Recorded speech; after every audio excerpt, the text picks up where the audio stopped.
अस्सलाम वालेकुम and welcome back once again. एक दफ़ा फिर आपको खुश आमदेद कहेंगे अपनी स्पेशल ट्रांसमिशन में आईसीसी चैम्पियंस ट्रॉफी 2025 के हवाले से। और जनाब, चैम्पियंस ट्रॉफी का दूसरा सेमीफाइनल आज खेला जा रहा है साउथ अफ्रीका वर्सेस न्यूजीलैंड के दरमियान। मैच की अगर बात की जाए तो आज ऑल इन ऑल बड़ा अच्छा दिन रहा न्यूजीलैंड के लिए, जिन्होंने एक बहुत बड़ा टोटल जो है वो बोर्ड के ऊपर सेट किया और बड़ी ज़बरदस्त आज इंडिविजुअल परफॉर्मेंसेस हमें देखने को मिली हैं, ख़ासतौर पे केन विलियमसन और यंग प्रोडिजी रचिंद रविंद्रा की जानिब से। आउटस्टैंडिंग परफॉर्मेंस का सिलसिला जारी है और जैसे मैंने कहा कि स्टार्ट से जो मोमेंटम बिल्ड हुआ तो उसके बाद एक बहुत बड़ी पार्टनरशिप सेट की है टॉप बैटर्स ने। और केन विलियमसन ने, जैसे मैंने कहा कि आज अपना 100 मुकम्मल किया, उसके साथ साथ रचिंद रविंद्रा का 100 मुकम्मल हुआ। तो ये दो ऐसी इनिंग्स थी जिसकी वजह से फाउंडेशन बनी और एक बहुत बड़ा टोटल 362 रन का जो है बोर्ड के ऊपर न्यूजीलैंड की टीम ने सेट किया।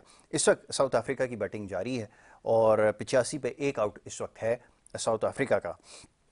और ये मैच जो है वो लाहौर में खेला जा रहा है और मैच अभी तक जारी है। और जैसे मैंने कहा कि chess slowly but Aahista Aahista कोशिश कर रहा है साउथ अफ्रीका इस टारगेट को अचीव करने की।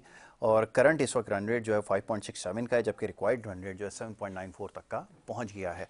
तो ये चेस बड़ा इंटरेस्टिंग होगा देखना ये, क्योंकि विकेट्स इन हैंड हैं साउथ अफ्रीका के, तो होपफुली इस टारगेट की तरफ जो है वो अच्छे से बढ़ सकेंगे।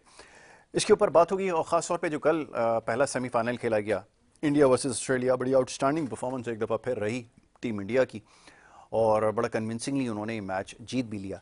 इस हवाले से बात करेंगे और फाइनल में क्या होने जा रहा है इसके ऊपर भी हमारी डिस्कशन होगी। सबसे पहले हमारे गेस्ट जो हैं हमें टेलीफोन लाइन के जरिए ज्वाइन कर रहे हैं। मुनीर उल हक साहब क्रिकेट एनालिस्ट हैं, क्रिकेट एक्सपर्ट, उनको मैं वेलकम करूंगा। मुनीर भाई, thank you so very much, बहुत शुक्रिया प्रोग्राम में वक्त देने के लिए। बहुत शुक्रिया आपका यासर। मुनीर भाई, स्टार्टिंग फ्रॉम टुमारोज, ये जो यस्टरडे मैच खेला गया है इसके ऊपर थोड़ी सी बात कर लें पहले कि इंडिया की जी टीम ने जिस तरह की परफॉर्मेंस दी है, बड़ी आउटस्टैंडिंग परफॉर्मेंस रही और बड़ा कन्विंसिंगली उन्होंने ऑस्ट्रेलिया को काबू किया। मैं चाहूँगा ज़रा इसके ऊपर बात हो जाए। इसमें जो खास तौर पे विराट कोहली की परफॉर्मेंस है वो बहुत ज़्यादा डिस्कस हो रही है। ज़रा फरमाइएगा आपने किस तरह विटनेस किया है। जी, बिल्कुल सही है। सबसे पहले बहुत शुक्रिया यासर आपका, आपके देखने वाले खिदमत में मेरा सलाम। और भारत की टीम जैसा चाह रही है रिजल्ट भी वैसे ही मिल रहा है और चीज़ें उनके हिसाब से हो रही है। वेन्यू उनका अपना सेलेक्ट किया हुआ है और वहाँ पर खेल भी खैर वो बहुत अच्छा रहे। विराट कोहली ने एक बार फिर पर साबित किया, बड़े मैच का बड़ा खिलाड़ी। तो अब T20 वर्ल्ड कप में भी फाइनल में man of the match, Pakistan के खिलाफ भी मैच में चैंपियंस ट्रॉफी में man of the match, 83rd century उन्होंने नजदीक जाके वो नहीं कर सके, आउट हो गए। लेकिन पूरी टीम को जिस तरह से वो चलाते हैं और जिस तरह पूरी टीम उनके साथ खेलती है वो तो खैर रिमार्केबल है।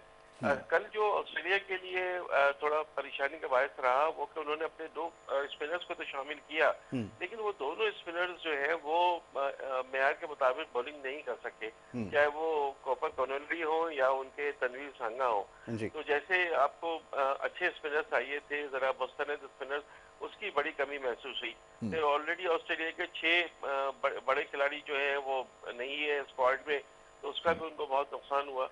ऑस्ट्रेलिया ने अपने कोशिश की अपने तौर से 264 रन अच्छे बना लिए थे, जी। लेकिन डिफेंड करने में जहां उनके बॉलर्स थोड़ा सा लैग कर गए और खास तौर से स्पिनर्स, तो वो एक उनके लिए परेशानी रही। तो ये है कि भारत जीत गया और फाइनल में पहुंच गया।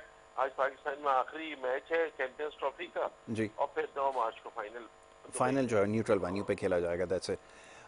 ये ज़रा बॉलिंग की बात हो रही थी, इसका क्लियर एडवांटेज जो है वो हमें नज़र आ रहा है, ख़ासतौर पे कंडीशंस के हवाले से एक्लामेटाइज हो गए हैं और जिस तरह की परफॉर्मेंसेस दे रहे हैं। तो ये कहना अब ज़्यादा मुश्किल नहीं होगा कि दो के मैच तो बड़ा इंटरेस्टिंग होगा, दोनों में से आज जो भी टीम फाइनल में जाएगी, बट इंडिया को इसके ऊपर एक क्लियर एडवांटेज हमें नज़र आ रहा है। क्या कहेंगे इसके ऊपर? ये एडवांटेज तो यूं भी है ना कि अभी एक मैच में वो अगर न्यूजीलैंड पहुंचती है तो उसको वो हरा चुके हैं। तो न्यूजीलैंड की टीम बहुत अच्छी टीम है और जिस तरह आज उसने बैटिंग की है उस पर हम आगे चल के बात करेंगे। लेकिन एडवांटेज जो है ना, जो भी भारत उठा रही है उसकी बैटिंग तो अपनी जगह है, लेकिन जो उनके स्पिनर्स है ना वो बहुत ही एक्स्ट्रा ऑर्डिनरी बॉलिंग कर रहे हैं। कल हमने देखा था रविंद्र जडेजा जो है वो बिल्कुल अनप्लेबल थे। उससे पहले वरुण चक्रवर्ती, अक्षर पटेल अच्छी बॉलिंग कर रहे हैं, कुलदीप यादव अच्छी बॉलिंग कर रहे हैं। तो 4-4 तो 40 ओवर तो इनके स्पिनर्स ले लेते हैं और वो बड़े सब अच्छी बॉलिंग करते हैं। बिल्कुल। बाकी उनके पास बेस्ट ऑलराउंडर आपको पता है कि मौजूद है। तो अब उनको कोई ऐसी परेशानी नजर नहीं आ रही है। उनके पास शुभमन गिल जल्दी आउट हो जाते हैं तो शरियास अय्यर चल जाते हैं। कोई भी उनका बैट्समैन चल जाता है और जडेजा तक उनकी बहुत जबरदस्त बैटिंग है। तो ऑल इन ऑल चीजें तो बज़ाहिर यही नजर आ रहा है कि कोई ऐसी चीज है नहीं कि उसकी बात करें। भारत हर लिहाज से इस वक्त बेहतर टीम नजर आ रही है। बिल्कुल ठीक है। आज के मैच की अगर बात करें, ज़रा हम देख रहे हैं कि बड़े कंसिस्टेंट प्लेयर इनके पास आ गए हैं। ख़ासतौर पे न्यूजीलैंड की अगर बात करें तो रचिन रविंद्रा वंस अगेन बड़ी कमाल परफॉर्मेंसेस की हैं, और जिस तरह से वो बैटिंग कर रहा है, मेरा ख्याल है इस वक्त मॉडर्न डे क्रिकेट में इस वक्त जो इसकी आप समझ लें ये शामिल हुआ है स्लॉट में, इस जैसा अभी तक प्लेयर मैंने अभी तक नहीं देखा। अभी इस वक्त बड़ी कमाल बैटिंग आज उसने की है, जिस तरह से उसने जो है वो प्रेशर साउथ अफ्रीका के ऊपर डाला है, आउटस्टैंडिंग। आई मीन आप क्या कहेंगे इसके ऊपर? नहीं, बिल्कुल कोई शक नहीं है। देखिए, सचिन रविंद्र, आपको ये पता है कि पाकिस्तान के खिलाफ सीरीज में उनको चोट लग गई थी, 2-3 मैचेस वो नहीं खेले, लेकिन आज उन्होंने दूसरी सेंचुरी बना दी है चैंपियंस ट्रॉफी की। और जो आज सेकंड विकेट की पार्टनरशिप थी, आई थिंक अराउंड 165 या 164 की between Sachin Ravindra and the x captain Kane Williamson, उसने बड़ा अहम किरदार अदा किया। बाद में दो जो 49 की इनिंग्स खेली है, एक डैरेन मिचेल ने और दूसरी ग्लेन फिलिप्स ने, उससे स्कोर जो है बहुत हो गया। आपको देखना ये है कि जो आप उन्होंने अपने फास्ट बॉलर पर डिपेंड किया था, उन सब फास्ट बॉलर्स की बहुत पिटाई हुई है। मार्को यानसन ने 79 रन दिए अपने 10 ओवर कोटा में, एक ने 74 रन दे दिए, एक ने 70 रन दे दिए। केशव महाराज भी पिट गया, उन्होंने भी 65 रन दिए अपने 10 ओवर में। तो रन तो बहुत समेटे हैं उन्होंने। और शुरू में जिस वक्त रचिन रविंद्रा और ये खेल रहे थे, उस सब में पता था कि चाहे थोड़ा सा वो है, लेकिन बाद में इनके पास ऐसे बैट्समैन है कि ये तेज खेलकर स्कोर कर लेंगे। तो 350 हम समझ रहे थे कि इनफ है, लेकिन ये मजीद 14 रन बना गए। अब देखते हैं साउथ अफ्रीका की टीम क्या करती है। बैटिंग के लिए तो परफेक्ट पैराडाइज है, लेकिन ये कि प्रेशर बहुत होता है 365 रन चेस करने का।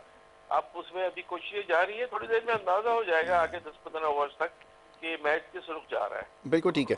अच्छा, साउथ अफ्रीका की बॉलिंग की अगर थोड़ी सी बात करूं, स्टार्ट से ही बहुत ज़्यादा प्रेशर में नज़र आए, और ये अमूमन देखा गया है कि इस तरह के मैचेस में ख़ास तौर पे ये जो डेथ सिचुएशन होती है, डू एंड डाई वाला मामला होता है, उसमें साउथ अफ्रीका बहुत ज़्यादा प्रेशर ले लेता है। और ये ख़ास तौर पे मार्को यानसन की अगर बात करें तो उनकी परफॉर्मेंस के अंदर वो चीज़ क्लियरली नज़र भी आई है कि पूरी टीम पर प्रेशर था।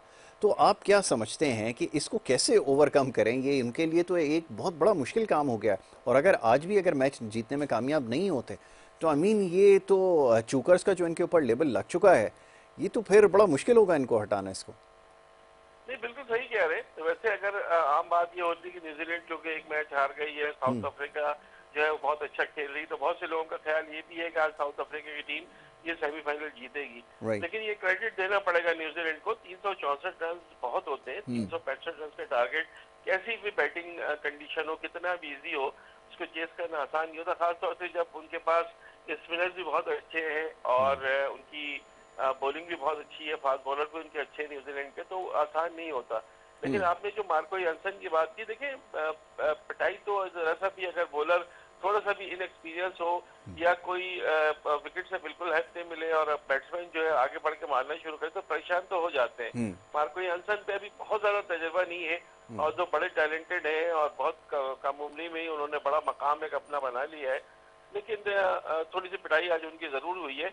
यहाँ मैंने आपको बताया ना कि जो चीज लैग कर रही है वो प्रॉपर स्पिनर्स लैग कर रहे हैं जी। 3 से 4 स्पिनर जिस टीम में होंगे, 3 स्पिनर कम से कम जो जिनके बारे में लोगों को मालूम हो कि हाँ भाई ये जो है अच्छी बॉलिंग कर सकते हैं, उनके लिए तो बहुत अच्छा है। खासतौर से 10 से जो 40 ओवर हम बात करते हैं मिडिल ओवर्स की, उसमें स्पिनर का किरदार यहाँ तो बड़ा इंपॉर्टेंट नजर आ रहा है।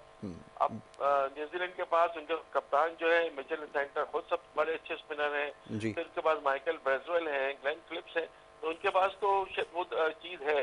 साउथ अफ्रीका जो है केशव महाराज के साथ थी, वो भी आज थोड़े से पिट गए। बाकी वो जो वियान मल्डर को लेके गए थे जो मीडियम पेस ऑलराउंडर है, तो वो थोड़ा सा हम देख रहे थे कि वहां पर बॉलिंग में न्यूजीलैंड को एज हासिल है, और जब इतना ज्यादा स्कोर कर दिया है तो न्यूजीलैंड को एट द मोमेंट, इस मोमेंट में तो न्यूजीलैंड को अपर हैंड दिया जा सकता है। बिल्कुल ठीक है। अब दुबई की अगर कंडीशंस की बात करें, वहाँ तो स्पिनर्स डोमिनेट कर रहे हैं, और न्यूजीलैंड के पास, न्यूजीलैंड क्योंकि खेल चुकी है इंडिया के साथ और वहाँ पे उनको शिकस्त भी हुई है, तो मेरे ख्याल में स्ट्रगल करते हुए नज़र आएंगे। दोनों में से जो भी टीम जाती है, साउथ अफ्रीका जाती है तो उनका तो मेरे ख्याल में पहला एक्सपीरियंस होगा, तो ये बड़ा मुश्किल हो रहा है बाकी सारी टीम्स के लिए।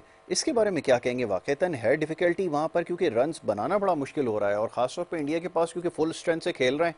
इंडिया के लिए तो मेरे ख्याल में मामला आसान है, लेकिन दोनों में से जो भी टीम जाएगी उसके लिए इतना आसान नहीं होगा। आपकी राय इसके ऊपर क्या नहीं, आपकी बात बिल्कुल सही है। एडवांटेज तो इंडिया का है और इंडिया का कॉन्फिडेंस बहुत हाई है?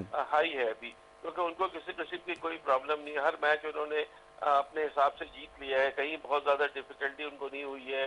कभी उनके टॉप ऑर्डर फेल हुआ तो उनका मिडिल ऑर्डर चल गया, मतलब बाद में लोअर ऑर्डर चल गया, मसला नहीं है। बॉलिंग में उनको वैसे इशू नहीं हो रहा है। तो उनकी तो 4 स्पिनर और 1 हार्दिक पांड्या उनके लिए बहुत है। उनको एक एडिशनल फास्ट बॉलर की जरूरत भी नहीं है। हालांकि शामी को वो खिला रहे, लेकिन एक्सपीरियंस पे खिला रहे हैं, वो भी फायदेमंद साबित हो सकता है। तो लेकिन यहाँ पर जो है ना, थोड़ा सा अभी साउथ अफ्रीका का बयान भी आया है कि जी। उनको जो ट्रैवल करना पड़ रहा है ना, दुबई, लाहौर, दुबई, कराची, वो उनको जो है काफी तकलीफ दे हुआ है। और उस पर बाकायदा बबू में बयान दिया है कि ये जो चीज है ये इससे उनको थोड़ा सा तकलीफ हुई है। और शायद रात गए किसी वक्त ये लोग लाहौर पहुंचे थे या इस तरह की कोई चीज थी, तो वो जो सफरी थकावट है उसका भी सामना करना पड़ा है साउथ अफ्रीका की टीम को। बिल्कुल बिल्कुल, आपने सही कहा कि ये ट्रैवलिंग जो है ये यकीनन मुश्किल काम होता है और चैलेंजिंग होता है, अलग अलग कंडीशंस में खेलना और वहाँ जाके परफॉर्म करना बड़ी टीमों के खिलाफ। लेकिन इसका एक क्लियर एडवांटेज जो है वो इंडिया को नज़र आया और बिल्कुल वैसा ही हुआ। और मेरा ख्याल ये है कि उनके लिए जो सबसे बड़े नेमेसिस थे वो तो जा चुके हैं, ऑस्ट्रेलियंस। तो मेरे ख्याल में अब मामला इंडिया के लिए और ज़्यादा आसान हो गया है।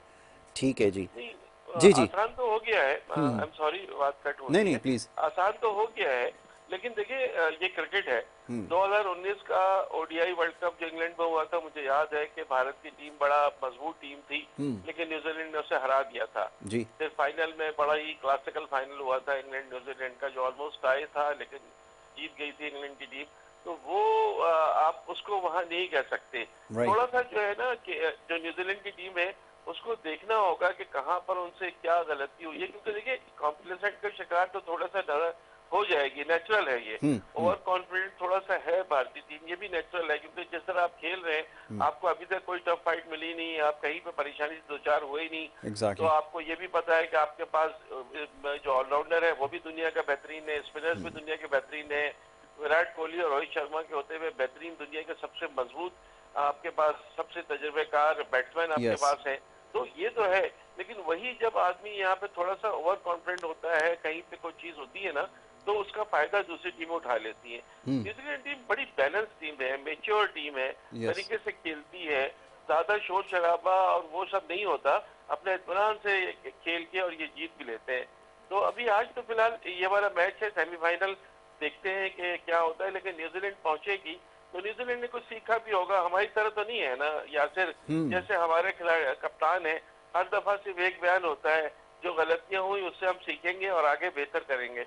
लेकिन आगे बेहतर नहीं हो रहा, आगे सत्यानाश हो रहा है। नहीं बिल्कुल, वो तो अभी आपने सही कहा, डिटोरिएट कर रहे हैं, हमें नज़र आ रहा है क्लियरली। यस। देखिए, मैंने आपको शायद डिजिटल प्रोग्राम में बताया था कि 15 महीने में हम 3 आईसीसी इवेंट जो है वो बुरी तरीके से हारे हैं। जी। अक्टूबर नवंबर 2023 में भारत में वर्ल्ड कप हुआ, उसमें हम फर्स्ट राउंड एग्जिट। जी। जून में यहाँ पे अमेरिका में हुआ था, और वेस्ट इंडीज में T20 वर्ल्ड कप, उसमें तो जो हमारा हाल हुआ आपको सबको पता है। एग्जैक्टली। और यहाँ होम ग्राउंड पर होम डिफेंडिंग चैंपियन, बहुत बड़ी चीज होती है डिफेंडिंग चैंपियन, और आप अपने ग्रुप में बांग्लादेश से भी नीचे थे।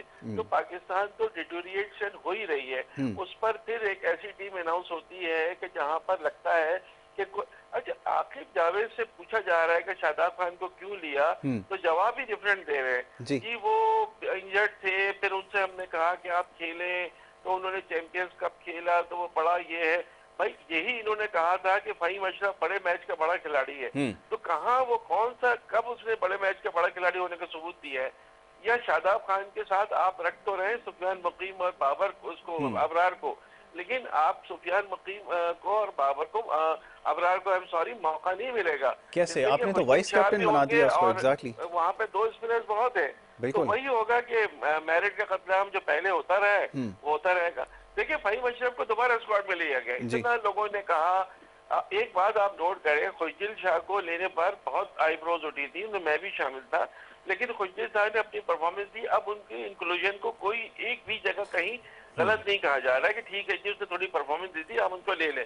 लेकिन फ़हीम अशरफ का होना, शादाब का होना, इवन इमाम, अच्छा मुझे बताएं अब्दुल्ला शफीक को क्या लाहौर की फ्रेंचाइज की वजह से लिया गया कि आकिब जावेद के अंडर में है और आई डोंट नो, फ्रेंचाइज जो है? बिल्कुल ऐसा आप ही मुझे लगता है। बताएं, तीन तीन उसने सफर किए हम्म। लगातार, जी। उसके बाद आपने उसको हटा दिया, उसके बाद आप लेके आए तो क्या उसने 3 सजदे कर दी डोमेस्टिक में? कहाँ से आपने उसका फॉर्म देखा, क्या देखा जो आपने उसको ले लिया है? मुझे ये समझ एग्जैक्टली, में नहीं आ रहा। बिल्कुल जो ऐसा ही हमारे है। नौजवान जिनका हम कह के थक गए हैं कि अजान ओवैस को लो, माँ सदाकत को लो, शमाइल हुसैन को लो, टॉप ऑर्डर के बैट्समैन है और कायम ट्रॉफी और डोमेस्टिक मुकाबलों में उन्होंने करके दिखाया है। सबने स्कोर किया है, बैठे हुए दस्तक दे रहे हैं, कोई सुनने वाला नहीं है। अब आपने, किसी ने मुझे कहा कि देखिएगा आपके अब इफ्तिखार भी आएंगे तो नवाज भी आएंगे तो हसन अली भी आएंगे, फिर वही टीम बन जाएगी जिस टीम जो है वो पाकिस्तानी टीम का खून चूसती रही है। और सरफराज के जाने के बाद जिस टीम में ये खिलाड़ी थे, ये सालों खेलकर इन्होंने इस पोजीशन पर पहुंचा दिया है। तो बिल्कुल ऐसा ही है। तकलीफ ये है और आप कहने के बावजूद हम कुछ कर पा नहीं रहे हैं, एग्जैक्टली, बिल्कुल बेबस है। बिल्कुल ऐसा ही है। बिल्कुल आपने सही कहा कि बिल्कुल एक आदमी जो है वो ऐसा लगता है कि कोई फैसले ले रहा है और उसकी मर्ज़ी से ये सब कुछ हो रहा है। बिल्कुल आपने सही कहा कि कोई जस्टिफिकेशन नहीं है, कोई इसकी क्लैरिफिकेशन नहीं दी। बल्कि ये भी फॉर्मर क्रिकेटर कह रहे हैं, एक बड़े मशहूर फॉर्मर विकेट कीपर बैटर हैं, वो भी ये कह रहे हैं कि जी डोमेस्टिक में बड़ी अच्छी परफॉर्मेंस दी है शादाब ने। अब आई डोंट नो कौन सी डोमेस्टिक क्रिकेट उन्होंने देखी और किस सन की बात वो कर रहे हैं, मुझे नहीं याद कोई पिछले पास्ट कोई 5 6 7 8 साल के अंदर कोई डोमेस्टिक में ऐसी परफॉर्मेंस रही हो शादाब की। वेल एनीवे, मुनीर भाई thank you so very much, बहुत शुक्रिया आपका, आपने हमें वक्त दिया। वक्त हो रहा है एक छोटी सी ब्रेक का, ब्रेक के बाद सिलसिला जारी रखेंगे। आप देखते रहिए हमारा।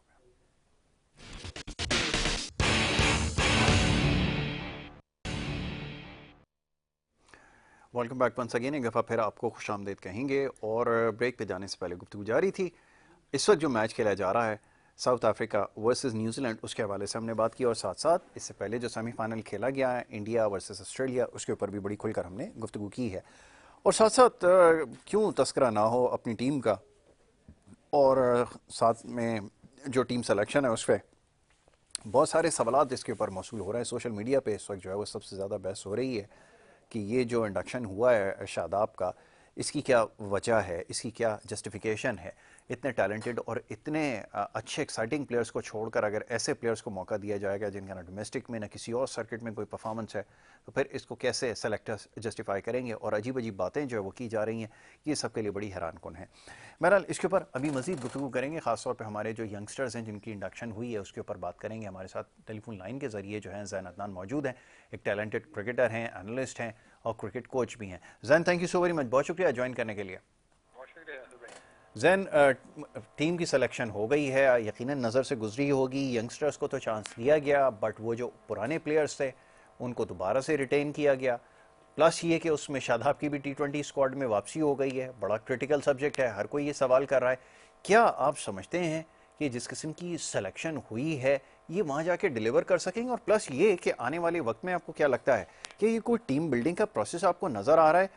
ऐसा कोई साइन मिल नहीं रहा कि ये जो टीम आप भेज रहे हैं इसको आगे आप कैरी करेंगे, इनको फर्दर चांस भी दिया जाएगा। इसके ऊपर क्या कहेंगे जैन? सर पहले तो ये है कि हमारा स्क्वाड मैंने देखा है कि हमने अपना कैप्टन चेंज किया है, सलमान अली आगा को हम लेके आए और वाइस कप्तान शदाब खान को लेके आए।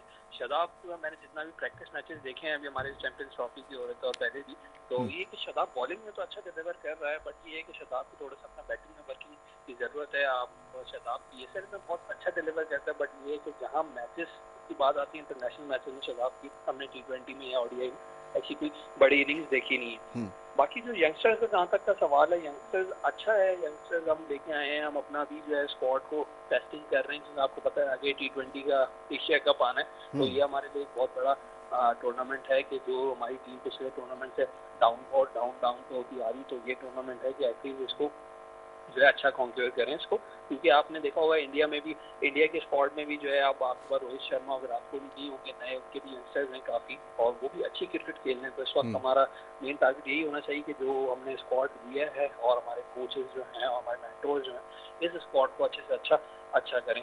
दो जो है बड़ी हैरानकुन जो थे नाम मुझे देखने को मिले इसके अंदर, एक खुशदिल शाह का, तो मैं नहीं समझता कि खुशदिल शाह की कोई ऐसी परफॉर्मेंस रही है जो खुशदिल शाह को T20 स्क्वाड में होना चाहिए, और एक दूसरे जो है उमर बिन यूसुफ को अच्छा है कि उन्होंने इंक्लूड किया है, और उस्मान खान को इनको प्रॉपर चांस देना चाहिए। अगर आपने उसको स्क्वाड में नाम रखा हो तो उस्मान खान को जो है एक प्रॉपर चांस दें, ताकि उसका जो है आप फिर उनको देख सकें कि वो क्या डिलीवर करते हाँ हैं। एग्जैक्टली ये बड़ा सवाल है कि उस्मान खान कहाँ पे स्टैंड करते हैं।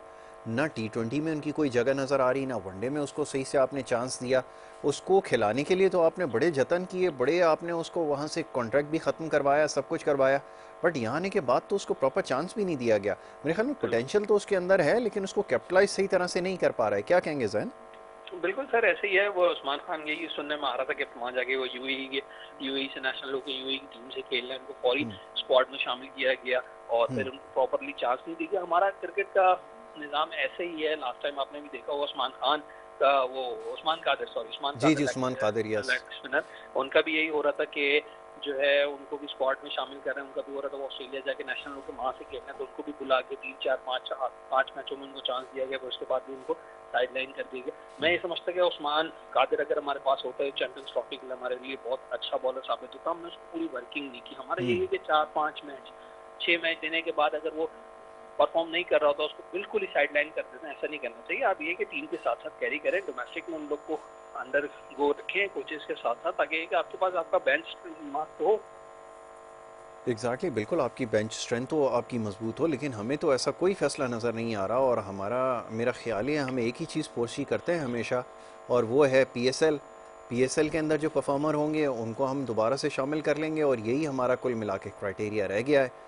मेरा ख्याल है अब हमारी क्रिकेट में हमारी प्रायोरिटीज़ में अब सिवाय पीएसएल के और कुछ बचा नहीं है, क्योंकि मुझे नहीं ऐसा महसूस होता कि कोई इंटेंट है टीम बनाने की, या फिर लड़कों को एक ऐसी टीम बनाई जाए जो कम से कम खेले आपके पास साल 1.5 साल। ऐसी तो कोई हमें इंटेंट नज़र नहीं आ रही जैन। जी बिल्कुल, यही है कि अभी आप देखें ये इन्होंने एक यंगस्टर स्पॉट तो इन्होंने दिया है, लेकिन मेरा जितना एक्सपीरियंस बोलता है, आप देखिएगा एशिया कप से पहले ये बाबर रिजवान को दोबारा इन स्क्वाड करेंगे, क्योंकि आप इस स्क्वाड में देखें एक्सपीरियंस प्लेयर आपके पास कोई भी नहीं। आप स्टूडेंट टूर पर जा रहे हैं, आप एक आधा तो आपके पास एक्सपीरियंस, भले आप उनको वहाँ पे रेस्ट रखें, बट ये है कि एक्सपीरियंस प्लेयर टीम के साथ होना बहुत जरूरी है। इसमें स्क्वाड में हारिस पे बहुत नजरें होंगी, मोहम्मद हारिस, क्योंकि वो एक अच्छी फॉर्म में भी है और उनकी सिलेक्शन पे भी काफी पहले सवाल हो रहे थे कि अगर आपके पास वो अच्छा टैलेंटेड क्रिकेटर मोहम्मद हारिस है तो आप उसको यूज क्यों नहीं कर रहे। तो मेरा ये है कि अगर मोहम्मद हारिस को चांस मिले तो हारिस अपना 100% या 100% से ज्यादा दें, ताकि एक ही टीम के साथ हारिस को कैरी किया जाए। बिल्कुल ठीक है जैन। अभी जो इस वक्त देख रहे हैं हम मैच, ख़ासतौर पे न्यूजीलैंड की जो परफॉर्मेंसेस हम देख रहे हैं, उनके जो यंगस्टर्स को देख रहे हैं, जो प्रॉमिसिंग क्रिकेटर सामने आ रहे हैं, ये क्या पीछे चीज़ वर्क करती है, ये तो ज़रा बताएं। बीइंग ए कोच आप तो बहुत सारी चीज़ों को ऑब्जर्व भी करते हैं कि फ़िटनेस का स्टैंडर्ड क्या है, वहाँ पर आपको कितनी मोटिवेशन नज़र आती है, स्किल सेट कितना उनका जो है अपग्रेडेड नज़र आता है। इसको मैं चाहूँगा थोड़ा सा हाईलाइट करें, क्योंकि आज मैंने दोबारा से इनिंग देखी है रचिन रविंद्र की। वो बड़ी आउटस्टैंडिंग उसकी फॉर्म है, और वो जिस तरह से अपनी फॉर्म को कैरी कर रहा है, मैंने बहुत कम ऐसे यंगस्टर्स देखे हैं। क्या कहेंगे इस पर? बिल्कुल सर, आप आज मैच मैं भी देख रहा था। रचिन जो इनका रविंद्रा है, इसको इन्होंने देखें स्क्वाड के साथ इन्होंने इसको कैरी करते रहे बड़े मैचों में। अभी देखें आज जितना बड़ा मैच था, सेमीफाइनल है, मैं हमारे अगर कोई ऐसे यंगस्टर को उस पर जिम्मेदारी दी जाए तो वो फौरन प्रेशराइज हो जाता है, कोलैप्स कर तो जाता है। उन्होंने प्रेशर बिल्कुल नहीं लिया और उसने ये 108 की बहुत जबरदस्त इनिंग खेली। उसमें उसने 10 चौके और 2 छक्के लगाए, जिसमें उसने प्रॉपर क्रिकेटिंग शॉट्स खेले। कोई ऐसा शॉट्स नहीं है कि आप देख के बोल सकें कि यार यंगस्टर खेल रहा, हाँ लग गया, नहीं ऐसा नहीं। उसने बहुत प्रॉपर क्रिकेटिंग शॉट्स खेले, और उसने जो मेन उनका विलियमसन बहुत बड़ा नाम है, उसके साथ उसने पूरा एक मैच को लेके चला है। बिल्कुल ऐसा ही है। ये चीज़ बड़ी अभी लैग बिहाइंड करती है, ख़ासतौर पे हम अपनी टीम को जब देखते हैं जिस तरह से क्राफ्ट कर रहे थे इनिंग्स को। आई मीन सिंगल डबल करके उन्होंने इतना बड़ा टोटल सेट किया, और जहाँ पर उनको मोमेंटम, वो जो हमारे मोमेंटम वो फिज़िक्स वाले हैं रिजवान साहब, वो कहते हैं ना मोमेंटम गेन किया, तो इन्होंने जिस तरह मोमेंटम गेन किया वो बड़ा कमाल था। तो मेरे ख्याल में मॉडर्न डे क्रिकेट में वैसे तो बड़ी हिटें काउंट करती हैं, लेकिन स्टिल अभी 50 ओवर क्रिकेट में, फुल डे क्रिकेट में आपको सिंगल डबल पे ज़्यादा रिलाई करना पड़ता है। वो हमें नज़र आ रहा है जो हमारी टीम से कम्प्लीटली मिसिंग है। क्या कहेंगे जैन? बिल्कुल सर, ऐसा ही है। वनडे क्रिकेट जो होती है वो आपको वो लंबे शॉर्ट विकेटिंग शॉट से ज़्यादा जो है आपका स्कोर बोर्ड टिकलिंग करना चाहिए। आपका ये कि 6 रन ओवर 7 रन ओवर अगर आप हर बॉल पे रन बॉल पे भी खेल रहे हैं तो आपका स्कोर बोर्ड टिकलिंग करता रहेगा, तो आपका स्कोर बोर्ड चलता रहेगा। तो वनडे क्रिकेट में जो सबसे बहुत ज़रूरी है, और हमारा यही लैक है कि हम लोग अभी आप पुराने मैचेस में चैंपियंस ट्रॉफी को उठा के देख ले तो हम लोग 4 रन पर ओवर 3 रन पर ओवर के हिसाब से खेल लेते हैं। ऐसा ही जो है ऑस्ट्रेलिया हो गई, न्यूजीलैंड हो गई, साउथ अफ्रीका और इंडिया वगैरह जो टीम है, ये लोग अपना डॉट बॉल का एवरेज जो है इनका बहुत बड़ा कम होता है। ये लोग सिंगल डबल करके स्कोर बोर्ड को चलाते रहते हैं, जो बहुत जरूरी वनडे क्रिकेट में बहुत ज्यादा जरूरी है। अच्छा जी, अभी ये हमारी गुफ्तगू जारी है, उस वक्त एक विकेट और जो है वो गिर चुकी है और 125 पे 2 इस वक्त खिलाड़ी जो है वो साउथ अफ्रीका के आउट हो चुके हैं। तो जनाब ये इस वक्त सिचुएशन है और जो रिक्वायर्ड रन रेट है वो 8.60 तक जो है वो पहुंच गया है। करंट रन रेट जो है 5.6 का है। साउथ अफ्रीका का 22.2 ओवर्स का खेल जो है वो हो चुका है। तो ये मैच जो है अब थोड़ा सा साउथ अफ्रीका के लिए मुश्किल होता जाएगा, क्योंकि एक विकेट अभी गिरी है और अगर इसी तरह एक आध विकेट और गिर गई तो फिर कम बैक करना जो है वो मुश्किल हो जाएगा। फाइनल के हवाले से जैन लास्ट वर्ड, क्या एक्सपेक्टेशंस हैं, क्या एक्सपेक्ट कर रहे हैं, क्या देख रहे हैं कि इंडिया को क्लियरली एज है और जिस तरह उनकी सारी एक ही ग्राउंड पे मैचेस रहे हैं उसका क्लियर एडवांटेज उनको नज़र आ रहा है? फाइनल में भी एडवांटेज है? बिल्कुल सर, फाइनल में एडवांटेज है। इंडिया 9वीं बार फाइनल में पहुंचा है चैंपियंस ट्रॉफी के। आप देख रहे हैं कंसिस्टेंसी, देखें उस टीम की कैसी जबरदस्त हो रही है। और पिछले 1-2 सालों से जितने टूर्नामेंट आ रहे हैं इंडिया, उसमें नई कम से कम भी इंडिया सेमीफाइनल से फाइनल इंडिया जरूर खेल रही है। तो कंसिस्टेंसी आपको उस टीम के अंदर दिख रही है। वो बेसिकली वो लोग जो है ना टीम गेम खेलते हैं, उनके हर प्लेयर को पता है कि हमें परफॉर्म करना है। और हमारे वाले यही प्लेयर जो है ना, हमारे वाले यही लैक कर जाते हैं कि वो ये नहीं सोचते कि यार हमने नहीं परफॉर्म किया तो खैर है, कोई बात नहीं, और मैचेस मिल जाएंगे। ये चीज को थोड़ा सा मेंटल जो है माइंडसेट हमें चेंज करना पड़ेगा और सबको ये सोच के खेलना पड़ेगा, यार नहीं हमने करना है तो हमें अपने मुल्क के लिए करना है। आप इंडिया को देखें, आज जबरदस्त उन्होंने पिछले, मैं समझता हूँ कि कोई भी टीम ऐसी नहीं है जो 9 बार चैंपियंस ट्रॉफी के फाइनल में पहुंची है। एग्जैक्टली, बिल्कुल आपने सही कहा कि ये बिल्कुल फ्लूक नहीं है, ये कंसिस्टेंसी है। ये अपनी विनिंग हैबिट को बनाना पड़ता है और बड़े इवेंट के लिए आपको होमवर्क करना पड़ता है, जो कि वहाँ पे नज़र आया। Well Jain, thank you so very much, बहुत शुक्रिया कि आपने हमें वक्त दिया। जैन अदनान हमारे साथ मौजूद थे, बात हो रही थी हमारी फाइनल के हवाले से और आज के मैच के हवाले से। मैच क्योंकि अभी जारी है, तो जब मैच ख़त्म होगा तो इंशाल्लाह इसके ऊपर बात होगी और फिर फाइनल में जो है वो 2 टीमें कौन सी होंगी इसके ऊपर इंशाल्लाह कल बात होगी। यहाँ पर आपसे इजाज़त लेनी होगी। मोहम्मद यासिर और हमारी टीम को इजाज़त दें। अल्लाह के बाद।